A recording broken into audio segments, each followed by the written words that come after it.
নমস্কার, শুভ সকাল। আমি মৌ, আর এদিকে পুজো দিয়ে ফেলেছি। কেমন আছেন আপনারা? আর এদিকে চলছে আদির উৎপাটাং নৃত্য। এখানেও কিন্তু স্নান করে নিয়েছে। স্নান করে ওর পাপার ট্র্যাকস্যুটটা মানে উইন্ডশিটারটা পরে নিয়েছে, সেটা পরেই ও নাচছে পেঙ্গুইন ডান্স। ও ভিডিও করা দেখে ভাবছে না ওর পাপাকে আমি এটা পাঠাবো। এখানে রয়েছে মাছ, এটা পরে পরিষ্কার করব। আপাতত রান্নাটা এই পর্যন্তই থাক, খেতে দেবো আদিকে। এখন ওকে স্নান করিয়ে খাইয়ে নিই, তারপরে বাকি রান্নাটা পরে করব। চলুন এখন যাই আমি, পরে বাদ বাকি গল্প হবে, কথা হবে। এবার চলুন আস্তে আস্তে যাই রান্নাঘরে।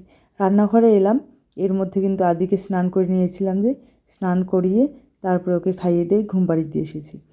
নইলে না ওকে নিয়ে রান্না করতে ভীষণ অসুবিধা হয়। এইদিকে ছোটে ওইদিকে ছোটে, পিছনে পিছনে আমাকেও ছুটতে হয়, 1000বার ছুটতে হয় জানেন। এই কারণে ওকে একটু চুপচাপ করে দিয়ে তারপর আমি বাকি কাজকর্ম করি। আর যেই বাটা মাছগুলো রাখা ছিল ওগুলো ধুয়ে সুন্দর করে পরিষ্কার করে নিয়েছি। এখন ওটাতে শুধু একটু নুন, হলুদ আর তেল মেখে ভেজে নেব। আর আজকের রান্নায় এই বাটা মাছ, আলু সব ভেজে রেখেছি। এখানে মশলাটাও করে নিয়েছি, এই রোজকার মশলায় আর কিচ্ছু না।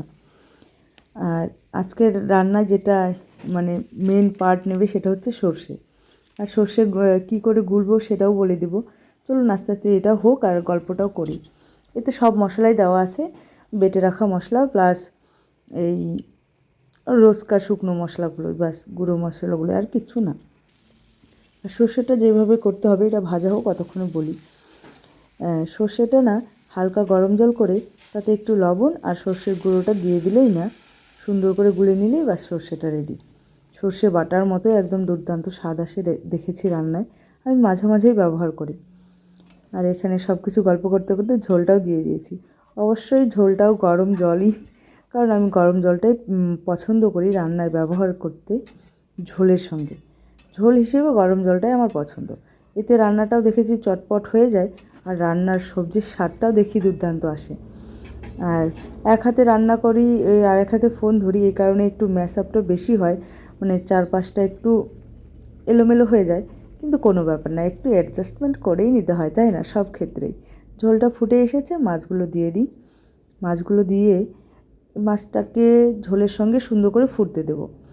আর ফুটতে ফুটতে মাঝে মাঝে একটু উল্টেও দেবো, যাতে মাছগুলো এই পিঠ ওই পিঠ দুই পিঠেই লবণ, ঝাল সব কিছু ঢুকে যায়। আর শেষে কি হবে বলুন তো, যে ঝোলটা ফুটে এসেছে পরিমাণ মতো, এইবার সর্ষের গোলাটা দিয়ে দেবো। নিচেরটুকু দেওয়ার দরকার নেই, অনেক সময় তাও অনেকের পেট গরম হয়ে যায়, নিচেরটুকু না দিলেই চলবে, কোনো ব্যাপার না।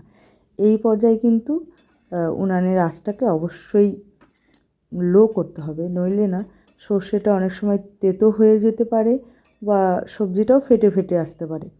এই কারণে একটু লো থাকলে সর্ষেটাও এই টেম্পারেচারে মানিয়ে নেবে।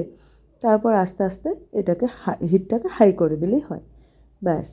এরপর একটু ফুটুক, ফুটে যাওয়ার পর এখানে রাজত্ব করবে ধনেপাতা। ধনেপাতা সুন্দর করে ফুটে এলে যখন হয়ে যাবে, শেষ মুহূর্তে ধনে পাতাটা দিয়ে দেবো। একটু মানে আটকে আটকে গেলেও কিছু মনে করবে না প্লিজ, একটু অ্যাডজাস্ট করে নেবেন। হয়ে গেছে আমার রান্না, সর্ষে দিয়ে বাটা বাটা মাছ। বাকি কাজকর্মটাও গল্প করতে করতে সেরে নিয়েছি। রান্নার পরে এটাই থাকে বিশাল বড় কাজ, সব কিছু ঝাঁ চকচকে করে ফেলেছি। আর সন্ধ্যায় এসে গেছে বাজার।